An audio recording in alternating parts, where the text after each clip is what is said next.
Bueno, miren, como les decía, este es el segundo año que tenemos oportunidad de celebrar juntos en el fin de semana de Navidad, y hoy en particular es la primera vez que nos toca el 25. Estoy muy contento. Miren, este es el día más celebrado alrededor del mundo y se está predicando más o menos lo mismo en todas las iglesias alrededor del planeta. Normalmente en lo que nos enfocamos es en los hermosos recuentos del nacimiento de Jesús que aparecen en los evangelios de Mateo y de Lucas, que son los que nos platican acerca de los hechos de la Navidad. Entonces, cuando leemos esos evangelios, encontramos ahí que un ángel le habla a María y le explica que va a tener un bebé, pero que es del Espíritu Santo. Vemos después como otro ángel le habla en sueños a José y le explica la situación para que acepte a María. Un censo los manda a Belén. No hay lugar en la posada, ¿no? Nace en un pesebre, un grupo de ángeles le avisan a unos pastores, una estrella divina sale y empieza a guiar a unos hombres sabios. O sea, todas esas cosas son los hechos que suceden en la Navidad. Pero el día de hoy quiero hacer algo un poquito diferente.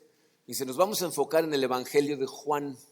Juan, en lugar de enfocarse en los hechos, en los sucesos de la Navidad, se enfoca en el significado de esos sucesos. O sea, no nos dice qué pasó, sino nos dice qué significa lo que pasó. Entonces, el día de hoy vamos a verlo desde un ángulo un poquito diferente y se van a dar cuenta que muy profundo y muy interesante. Vamos a darle gracias a Dios y empezamos a estudiar qué significa la Navidad. Padre, te amamos, Señor, y te damos gracias por tu amor. Te damos gracias por el increíble regalo que nos enviaste en tu Hijo Jesucristo hace un poquito más de 2000 años. No nada más por su llegada, sino por lo que vino a hacer por nosotros, Padre. No hay forma de repagar ese regalo. Te entregamos nuestro corazón y nuestra vida como resultado de darnos cuenta de lo que hiciste, Padre. Señor, todos nosotros queremos vivir para tu gloria. Y sé que mientras mejor entendemos qué fue exactamente lo que pasó ese día en Navidad, qué es lo que significó para nosotros, nuestros corazones pueden ser transformados. Podemos salir de aquí diferentes a como entramos. Te pido que hagas ese milagro el día de hoy, Señor, que toques el corazón de cada uno de nosotros a través de tu Santo Espíritu, que salgamos totalmente transformados viéndote como realmente eres. Te pido todo esto, Señor, en el poderoso nombre de tu Hijo Jesucristo. Amén. Muy bien, miren, como hemos venido platicando en las últimas 4 semanas que estuvimos hablando de Adviento, el problema con la Navidad como la celebra el mundo es que lo que nos ofrece es una esperanza muy superficial. O sea, nosotros cuando ponemos nuestra esperanza en que ya se acerca la Navidad, estamos poniendo nuestra esperanza en que va a haber una cena, que va a estar muy divertida, que a lo mejor vamos a ver a familia que no vemos muy a menudo, que a lo mejor va a haber regalos abajo del árbol. Y están bien todas esas cosas, ¿eh? Yo estoy totalmente a favor de la Navidad, nos encanta, la celebramos en familia, decoramos nuestra casa, pero hemos hecho un esfuerzo aquí por recordarnos a todos nosotros que esas esperanzas, o sea, puestas en esas cosas que son temporales, te dejan al final vacío, porque esas cosas pasan, ¿verdad? Y después de que pasan, pues, ¿qué pasó? Nada, ¿no? Son simples sombras de realidades espirituales. La Navidad, lo que celebramos, la llegada de Jesucristo, tiene significados bastante más profundos que vamos a encontrar precisamente en el Evangelio de Juan. Fíjense, el Evangelio de Juan a simple vista parece que no está hablando del nacimiento de Cristo, pero si lees los primeros versículos te vas a dar cuenta que efectivamente está hablando del nacimiento de Cristo. Hace un par de semanas leímos los primeros 14 versículos del primer capítulo de Juan. Hoy no voy a leer todos, me voy a concentrar en los dos versículos que están más cargados de impacto espiritual para nosotros. El versículo 1, o sea, Juan 1:1, dice así: en el principio ya existía la palabra estaba con Dios y la palabra era Dios. Entonces, fíjense, lo primero que nos dice Juan es que Jesús es la palabra de Dios y aparte Dios mismo, ¿ok? Pero es la palabra de Dios. Ahorita vamos a ver qué tiene de importante eso. Luego el versículo 14 dice: y la palabra se hizo carne y habitó entre nosotros y vimos su gloria, la gloria que corresponde al unigénito del Padre, llena de gracia y de verdad. Entonces fíjense lo que nos están diciendo. Jesús es la palabra de Dios, se hizo carne, habitó entre nosotros y vimos su gloria. En esas declaraciones que acabamos de leer, viene escondido tres resultados, 3 implicaciones del nacimiento de Cristo que deben de transformar la manera en que vives la vida. Entonces, lo primero que nos dicen es, Jesús es la palabra de Dios. ¿Se han puesto a pensar en lo que eso significa? Dice, la palabra de una persona es la manera que de forma más clara revela quién es. Sin palabras es muy difícil conocer bien a una persona. Por ejemplo, yo puedo hacer conjeturas acerca de gente porque los veo, ¿no? Porque observo qué cosas comen, qué les gustan. Karina y yo casi todos los domingos desayunamos en el mismo restaurante. No siempre, pero casi todos los domingos vamos al mismo restaurante. Y me he dado cuenta, porque soy medio metiche, ¿no? Que todos los domingos hay gente que siempre está ahí. O sea, hay visitantes regulares que todos los domingos, no sé si van otros días de la semana, pero por lo menos los domingos ahí están. Entonces, pues yo siempre los observo y le digo a Karina, mira, ahí está este cuate que siempre está aquí, ahí está esta pareja. Entonces, viéndolos, yo podría decirles qué cosas les gustan, porque veo lo que piden, cómo se llevan entre ellos, porque los veo conversar, cómo les está yendo en la vida, por cómo se visten, ¿no? O sea, hay varias conjeturas que yo puedo hacer simplemente viéndolos. Pero si me preguntaras, oye, ¿los conoces? Pues te tendría que decir, pues la verdad no. ¿Por qué? Porque nunca he conversado con ellos. Las acciones que yo alcanzo a ver no son tan claras como su palabra, porque a lo mejor yo los veo a ellos tomando café y digo, a este le encanta el café, ¿no? Siempre toma café. Y si platicara con él, a lo mejor me dice, no, toda la semana tomo té, nada más el domingo disfruto un café. O sea, no sé, ¿no? O sea, realmente no lo conozco. Entonces, la palabra es la manera de revelar a otra persona realmente quién eres, ¿no? Y aquí nos acaba de decir Juan que Jesús es la palabra de Dios. Eso significa, fíjense, que no podemos conocer a Dios excepto a través de Jesucristo. No lo puedes conocer. ¿Puedes saber cosas acerca de Él? Claro, igual que yo sé cosas acerca de esa gente. No puedo pensar cosas acerca de Dios, hacer conjeturas. De hecho, piensen cuánta gente así vive su relación con Dios. Creen que conocen a Dios, no conocen a Jesucristo, no lo conocen a través de su palabra, y entonces hacen cosas que creen que le van a agradar a Dios. Pero si no conocen a Jesucristo, verdaderamente no lo conocen. Jesús es la revelación máxima de quién es Dios. Y les voy a decir por qué esto es tan importante. Porque miren, los seres humanos, nuestro problema es nuestro cerebro. Somos seres racionales y entonces queremos racionalizar todas las cosas. Les voy a leer el comentario que un comentarista bíblico hizo acerca de ese pasaje de Juan. Escuchen estas palabras. Dice, Jesús es la revelación suprema de Dios. Si queremos conocer a Dios, el racionalismo no será suficiente, porque Dios escogió darse a conocer finalmente en un ser humano real e histórico. Dice, ser racionales no nos va a ayudar. Comportarnos como racionalistas no nos va a ayudar a encontrar a Dios. Y les voy a decir de qué está hablando. Les voy a decir cómo se comporta una persona que es racionalista. Si platicas con ellos acerca de Cristo, te van a decir, bueno, a ver, pero dame razones que demuestren que eso que me estás diciendo es verdad. Y les puedes dar 20 razones, pero te van a decir, no, dame un argumento que sea irrefutable.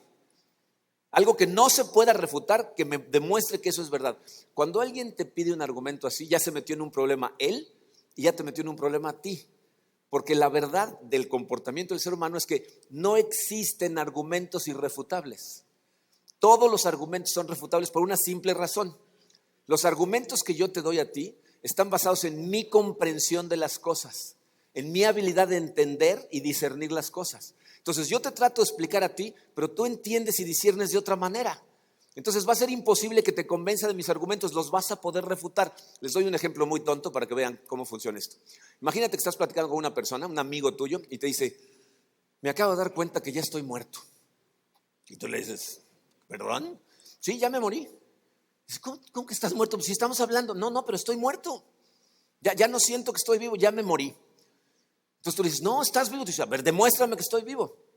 Bueno, te voy a dar un argumento irrefutable. Sacas 5 libros de medicina, ¿verdad? Y los abres todos en una página en particular y dices, mira, en todos estos libros de medicina dice que los muertos no sangran. Porque en el momento, fíjate, médicamente, en el momento que se muere una persona, su sangre empieza a coagularse, el corazón deja de bombear y entonces aunque lo cortes, ya no sangra. Préstame tu dedo. No, espérate, préstame el dedo. Y con una aguja, ¡pum! Y empieza a salir sangre. Y le dices, ¿ves lo que está pasando? Sí. ¿Entendiste lo que dicen los libros? Sí. ¿A qué conclusión llegamos irrefutablemente? Dice, a la irrefutable conclusión de que todos estos libros están equivocados. Dices, ¿pero por qué? Dice, porque evidentemente están mal, porque yo estoy sangrando y estoy muerto, entonces los muertos sí sangran. No hay argumentos irrefutables. No hay forma de encontrar un argumento que no sea refutable, pero les voy a decir qué es lo interesante de la gente que quiere ser racionalista con respecto a Dios.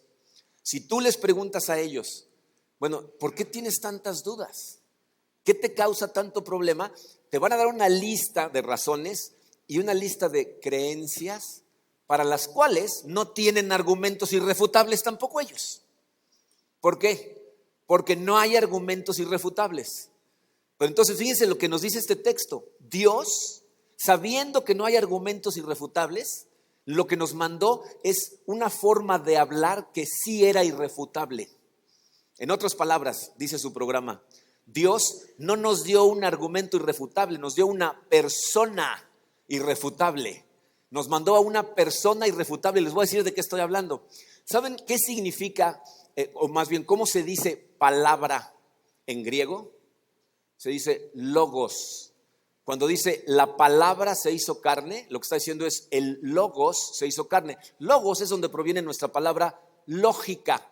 Juan nos está diciendo que Jesús es la lógica de Dios. En lugar de mandarnos un argumento abstracto irrefutable, nos mandó una persona que es la lógica de Dios irrefutable. A Jesucristo no lo puedes refutar. Por eso mandó a Jesucristo y por eso, si te preguntas, ¿por qué estudiamos tanto la vida de Jesucristo? ¿Por qué estudiamos los evangelios? ¿Por qué? Fíjense, intelectualmente hay gente que piensa que ser cristiano significa apagar tu cerebro y decir, creo ciegamente. Para nada. Dice, ámalo también con toda tu mente. Nosotros estudiamos la vida de Jesucristo, estudiamos lo que dijo acerca de sí mismo, lo que dijeron todos los testigos que lo conocieron de cerquita, estudiamos todo lo que pasó en su muerte y resurrección y llegamos a la conclusión de que es un ser que es quien dijo ser, que es perfecto como dijo que lo era y por lo tanto es irrefutablemente perfecto. Jesús es la lógica de Dios.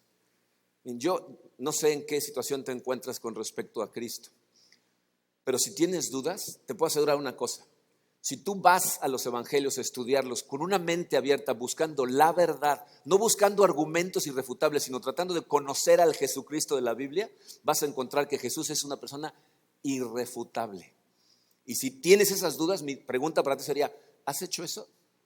¿No te parece que sería bastante importante hacerlo? Porque si Él es quien dijo ser, entonces es el Dios del universo y tu único camino a la salvación. Necesitas ir a Él porque Él es irrefutable. ¿Quieres conocer a Dios? Saber si es real. Tienes que conocer a Jesús, que es la palabra de Dios. A través de su palabra lo conocemos, pero eso no es todo lo que nos dijo. Nos dijo, Él es la palabra y luego nos dijo en la primera parte del 14, la palabra se hizo carne. ¿Qué significa eso? Dice, eso tiene dos impactos, ¿verdad?, para nosotros, ¿ok? El primero de ellos, dice su programa, el Dios del universo se hizo vulnerable por ti. O sea, el hecho de que la Biblia nos diga que la palabra se hizo carne, o sea, que Dios se hizo hombre, nos está diciendo, Él a propósito se hizo vulnerable, se hizo débil, se hizo mortal. O sea, se convirtió en un ser mortal por ti. Miren, estas cosas siempre las entendemos mejor con ejemplos humanos que entendemos mejor. ¿Ustedes saben de dónde surgió la idea en los Estados Unidos de crear un número universal para emergencias? Ya ven que en Estados Unidos marcas 911, ¿no? 911 y te conectan a un lugar central de emergencia. Ya en México también lo adoptamos, ¿no? Es un número único. ¿Saben de dónde salió esa idea? En 1964, en aquel entonces, la gente tenía que hablar a la estación de policía más cercana, ¿okay? Por ahí de las 3 de la mañana, una chica en Nueva York, que se llamaba Kitty Genovese, venía regresando de trabajar. Trabajaba como cantinera en un bar y venía llegando a su casa. Se estacionó enfrente del edificio donde vivía y salió de su coche. Y había un individuo que estaba escondido, que estaba medio desequilibrado, que había salido, después confesó, había salido a buscar a una mujer para matarla. O sea, evidentemente una persona desequilibrada. Y Kitty en ese momento bajó de su coche y el niño se fue sobre ella y le empezó a apuñalar. Después de darle un par de puñaladas, o sea, ella empezó a gritar, ¡auxilio, me están matando! Y entonces empezaron a prender las luces del edificio Algunas personas incluso abrieron la ventana. Entonces el individuo salió corriendo y ella quedó en la calle, empezó a moverse hacia el edificio. Pero el individuo salió corriendo hasta la esquina, se escondió para ver qué pasaba. Y después de 10 minutos se dio cuenta que la policía no venía y que nadie había bajado. Entonces regresó y la asesinó. Después se dieron cuenta que había gente que había hablado a las estaciones de policía, algunas no eran la estación más cercana, algunos policías pensaron que era una disputa familiar, nadie fue. Pero miren, la pregunta más importante aquí es, ¿por qué nadie bajó? Hubo montones de testigos, hubo gente que incluso abrió la ventana y se asomó. ¿Por qué nadie bajó? Entonces, la respuesta es muy simple, por miedo. Les daba miedo bajar y que les fueran a hacer daño a ellos también. ¿Por qué? Porque los seres humanos somos vulnerables, somos mortales. Entonces, ¿sabes qué significa la Navidad? El Rey del universo oyó tus llantos y Él sí bajó. Él se hizo vulnerable, se hizo hombre y bajó. Y no bajó como hubieran bajado esas personas, que ellos no sabían si se le estaban jugando. Jesucristo bajó con la intención de dar su vida por ti. Específicamente para eso bajó. Entonces, cuando decimos la palabra se hizo carne, entiende, se convirtió en un ser mortal a propósito por ti. Pero esa bajada tiene otra implicación que es muy interesante. La vemos de forma muy clarita en la carta a los Hebreos. En la carta a los Hebreos, en el capítulo 2, versículos 17 y 18, el autor de Hebreos está hablando acerca de Jesucristo. Y fíjense lo que dice. Por eso era preciso que en todo se asemejara a sus hermanos. O sea, tenía que parecerse en todo a nosotros, tenía que ser igual a nosotros. Dice, para ser un sumo sacerdote fiel y misericordioso al servicio de Dios, a fin de expiar los pecados del pueblo. Por haber sufrido él mismo la tentación, puede socorrer a los que son tentados. Entonces, fíjense, esta implicación es fascinante. Fíjense, dice su programa, gracias a que el Dios del cielo se hizo hombre, hoy te comprende. Gracias a que vino y se hizo hombre, se hizo igual a ti en todo, entiende exactamente por lo que estás pasando. No sé qué estás pasando. Lo que sea que estés pasando en este momento que te parezca que es muy pesado para ti, muy complicado, muy oscuro, Él pasó por eso y peor.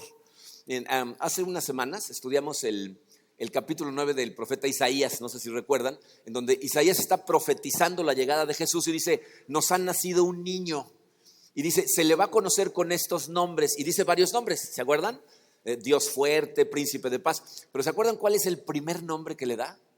Dice, consejero admirable. No, él es un admirable consejero. ¿Se dan cuenta de lo que eso significa?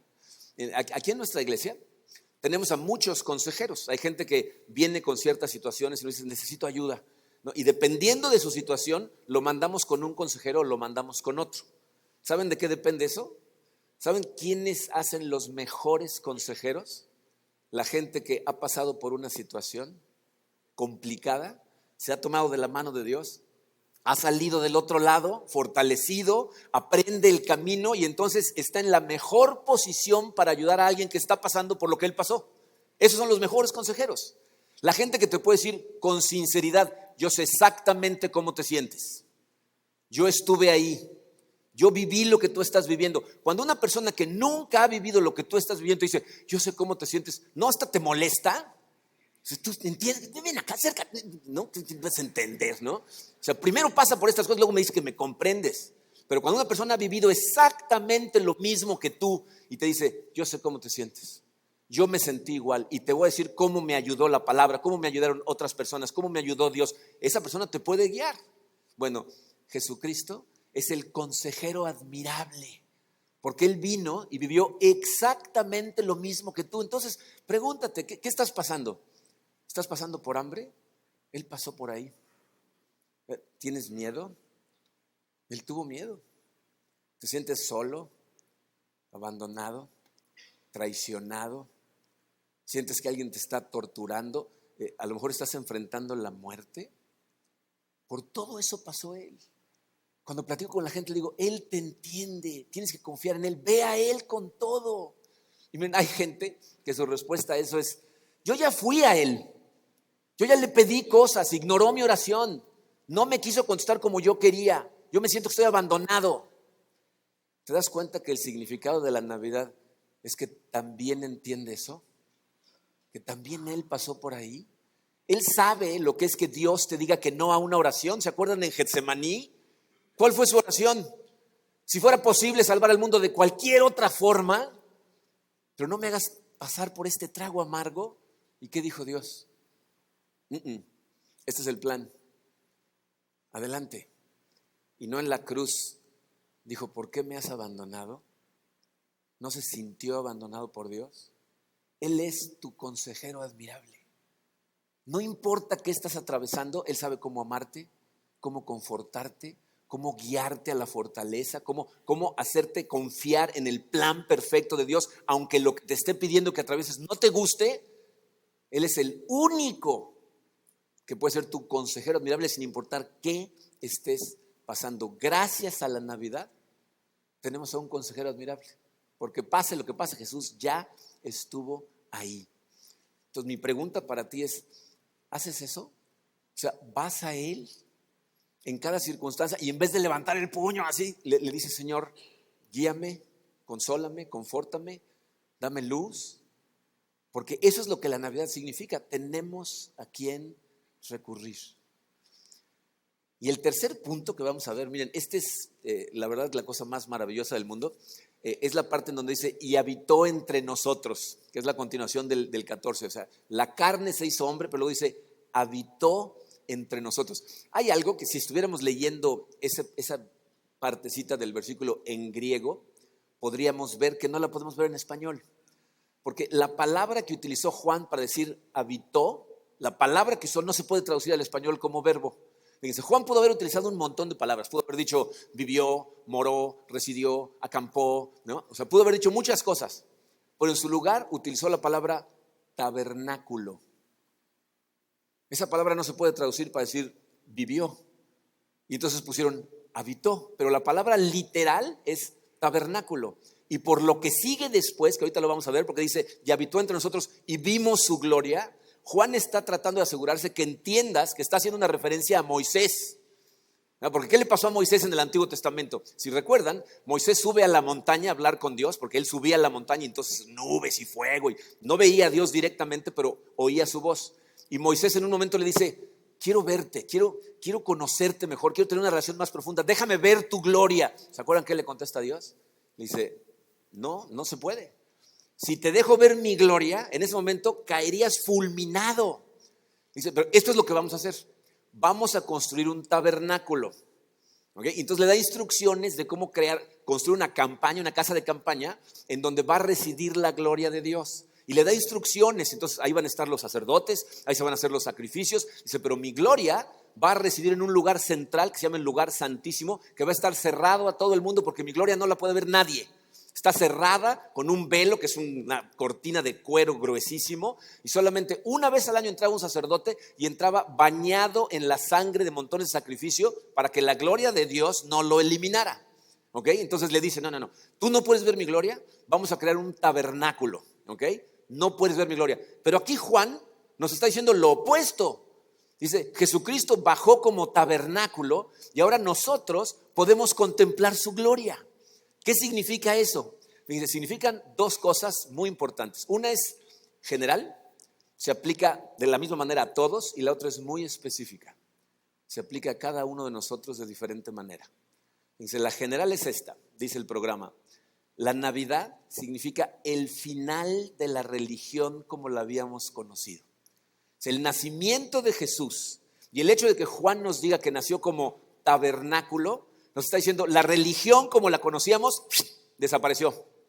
Y para que entiendan eso, les voy a dar un ejemplo que ponía un pastor en Londres, Dick Lucas, aunque ya se retiró, pero ponía un ejemplo que especifica esto muy bien. Dice, imagínate una conversación entre un cristiano, pero del siglo I, ¿no? Un cristiano recién convertido del siglo I, que vive junto a un pagano, tiene como opción un pagano de la época, ¿ok? Y entonces el pagano va a visitar a su amigo el cristiano y le dice, oye, me enteré que eres uno de esos nuevos cristianos, una nueva religión, qué padre, a ver, cuéntame, ¿no? ¿Dónde está su tabernáculo? Entonces el cristiano le tendría que decir, no, nosotros no tenemos tabernáculo. Dice, ¿cómo que no tienen tabernáculo? Dice, no, nuestro tabernáculo es Cristo. Por eso somos cristianos. Él es el tabernáculo. Pero en algún lugar sus sacerdotes tienen que hacer su trabajo, ¿no? Dice, bueno, es que tampoco tenemos sacerdotes.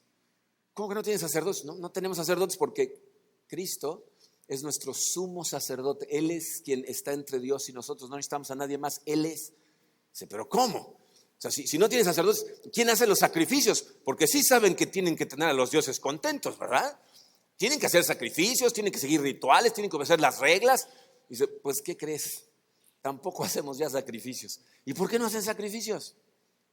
Porque nuestro sacrificio perfecto también es Cristo. Y entonces ese pagano iba a terminar con la pregunta, ¿qué tipo de religión es esa? Y la respuesta a eso es, no es ninguna religión. Los cristianos no tenemos religión, tenemos una relación. Miren, la diferencia es esta. Todas las demás religiones te dicen, tienes que hacer una serie de cosas para ser aceptado por Dios. O sea, si tú haces todas estas cosas, sigues todas estas reglas, haces estos sacrificios, entonces eres aceptado. El cristianismo te dice, no, tú eres aceptado por lo que Jesús ya hizo y Él transforma tu vida y vives de otra manera, para gloria de Dios. Pero eres aceptado de entrada. Miren, todas las demás te piden que hagas cosas para ser aceptado, todas. Tengo una amiga que era católica y quiso casarse con un hombre que es judío. Y entonces la iglesia judía le dijo, ok, pero entonces primero tienes que hacer este ritual, tienes que hacer esto y esto y esto. Y si haces todas estas cosas, entonces te aceptamos como judía. Y tuvo que hacer todo eso para que la aceptaran. ¿Se acuerdan de Cat Stevens? ¿Alguien aquí tiene la edad para acordarse de Cat Stevens? Cantante muy popular en los 70s y 80s. Bueno, Cat Stevens, que era famosísimo internacionalmente, se enamoró de una mujer musulmana. Y entonces quiso casarse con ella y la iglesia musulmana le dijo, pues para que podamos casarte y aceptarte como musulmán, tienes que hacer, y le dieron una lista de cosas, ya no puedes cantar, ya no puedes grabar, no puedes tocar instrumentos, el único instrumento que podía tocar era una campana, ya no puedes vestirte de esa manera, o sea, le cambiaron todo y estuvo por casi 2 décadas y media tratando de pasar todas las cosas que le pedían y todavía le decían, no, todavía no eres un buen musulmán. Se rindió, dijo, no se puede. O sea, te piden que hagas montones de cosas para aceptarte, pero en el cristianismo te dicen, tú eres aceptado tal y como estás hoy por lo que Cristo ya hizo por ti. Porque Él es el tabernáculo, porque Él es el sacerdote, porque Él es el sacrificio, tú eres aceptado inmediatamente. Y su espíritu te sella el corazón y empieza una transformación en ti, pero eres aceptado gratis. Entonces el hecho de la Navidad, el que la palabra se ha hecho hombre y habitó entre nosotros, o sea, tabernáculo para nosotros, significa la desaparición para siempre de la religión como la conocíamos. Pero hay otra cosa que es más específica, porque dice, y vimos, contemplamos su gloria. Dice, ¿por qué nosotros sí podemos contemplar la gloria de Dios? ¿Por qué Moisés no pudo contemplar la gloria de Dios? Imagínate que una persona te hiciera un daño terrible, algo pero de veras doloroso, que le hiciera daño a un miembro de tu familia a quien amas, a propósito, ¿no? No sé, que se encargara de que desapareciera tu fuente de ingresos para molestar. O sea, alguien que te hiciera algo así de veras que te tambaleara, ¿no? En el momento que eso sucede, se abre una brecha, se abre un espacio, se crea una barrera entre esa persona y tú. O sea, no hay posibilidad de que consideres a esa persona un amigo, vayas a tomar un café con él, ¿no? O sea, se abre una brecha, se abre un espacio que ahora lo que tienes es un enojo contra esa persona, ¿ok? ¿Saben por qué se crea esa brecha? ¿Por qué nos pasa eso como seres humanos? Nos sucede porque todos nosotros estamos creados a imagen y semejanza de Dios y así es como Dios funciona. Cuando nosotros nos rebelamos contra Dios, cuando sacamos a Dios de nuestro corazón, decidimos sentarnos en el trono del universo nosotros, decidir cómo vivir la vida nosotros, vivir como nos dé la gana y ignorar a Dios, ¿verdad? Lo que hicimos fue crear una brecha enorme entre Dios y nosotros, ¿no? Por eso funciona esto de esta manera. Con esa brecha creada, nosotros estamos en el lado de la imperfección total, cuando Él está en la perfección, no podemos contemplar su gloria, no podemos acercarnos simplemente a Él y por eso le dice a Moisés, tú no puedes contemplar mi gloria. O sea, cuando el asunto con Moisés, Jesucristo no había venido a la tierra. Y entonces le dice, tú no puedes contemplar mi gloria. Entonces, lo que esto significa, dice, es que la palabra se hizo carne para venir a pagar por todo lo que nosotros hicimos y cerrar esa brecha. Obviamente, lo que nosotros hicimos no se puede comparar a lo que nos hacemos entre nosotros, porque nosotros lo hicimos contra el Rey del universo. Entonces Él dijo, se necesita un pago, se necesita una expiación, y entonces manda a la palabra perfecta que es Jesucristo para morir como el sacrificio perfecto y cerrar esa brecha entre nosotros. Y entonces lo que nos dice ahí Juan es que ahora nosotros podemos percibir su gloria, pero más importante, fíjense, podemos recibir su gloria, y su gloria es lo que nos transforma. De hecho, el último espacio que les puse dice, ahora la gloria de Dios puede entrar y transformar tu vida. O sea, debido a que Jesucristo vino, o sea, la celebración de la Navidad es precisamente la llegada de Jesucristo a cumplir la promesa de Dios, que hace que ahora tú y yo, ¿verdad?, podamos tener acceso a la gloria de Dios. ¿Verdad? Tenemos un acceso directo a su gloria. Miren, estas cosas a lo mejor no las ves tan claras como te las estoy diciendo. Necesitamos ejemplos siempre para tenerlas de una forma más clarita, porque llega la perfección de Dios, ¿verdad?, a irrumpir en la imperfección que somos nosotros. Piénsenlo así. Por un lado están las cosas que son perfectas, ideales, Jesucristo, el cielo, y por acá estamos nosotros atascados en la realidad. Entre la perfección, lo ideal, y lo real, hay un muro de concreto, ¿ok? Y algo tenía que pasar para que se juntaran. No sé si alguno de ustedes ha leído un libro muy famoso que se llama Don Quijote de la Mancha, o a lo mejor vieron la obra de teatro El Hombre de la Mancha. La historia de Don Quijote de la Mancha es de un hombre que un día decide volverse loco. Y entonces él se pone una armadura y dice, soy un caballero, y se va al mundo a salvar gente, ¿no?, a luchar contra el mal. Y entonces llega a una posada en donde conoce a una mujer que es una prostituta que trabaja en la cocina de la posada, se llama Dulcinea. Y Don Quijote la ve y ve a una reina, ve a realeza, y entonces le empieza a tratar como si fuera una reina. Le empieza a escribir canciones de amor, poemas, la defiende de los demás, le dice a todos, esta es una reina. Y entonces la gente le dice, tú estás loco. Y dice, ¿pero por qué loco? Dice, porque se necesita estar loco para ver en una prostituta a una reina. Eso es una locura. Y en la línea más hermosa de ese libro, Don Quijote dice, no, la verdadera locura es aferrarte a ver al mundo como es en lugar de como debería de ser. Aferrarte a ver las cosas como son, ver a la gente como es, en lugar de como deberían de ser o como fueron creadas. Gracias a la Navidad, tú y yo no tenemos que escoger entre el ideal y lo real, porque lo que Jesucristo hizo fue destrozar la pared de concreto, y la perfección de Dios, el ideal del universo, entra a la realidad de nosotros y tiene la capacidad de transformación. ¿Saben qué pasa con Dulcinea? Cuando Quijote empieza a perseguirla, primero le parece divertido, luego le empieza a enojar que le ponga encima el papel de reina, pero después se transforma y empieza a comportarse como alguien de la realeza para él. Y eso es lo que Dios hace en tu vida. El Rey del universo, la perfección de Dios, irrumpe en la realidad en la Navidad. Tienes acceso a su gloria que entra a tu corazón y te va a tratar como a la realeza. Y aunque te sientas como Dulcinea, a lo mejor una persona indigna, sucia, pecadora, Él te va a tratar como a la realeza y te va a transformar. Porque la Biblia nos dice que nosotros somos las dos cosas. Somos pecadores, pero a los ojos de Dios somos reyes y reinas en Él.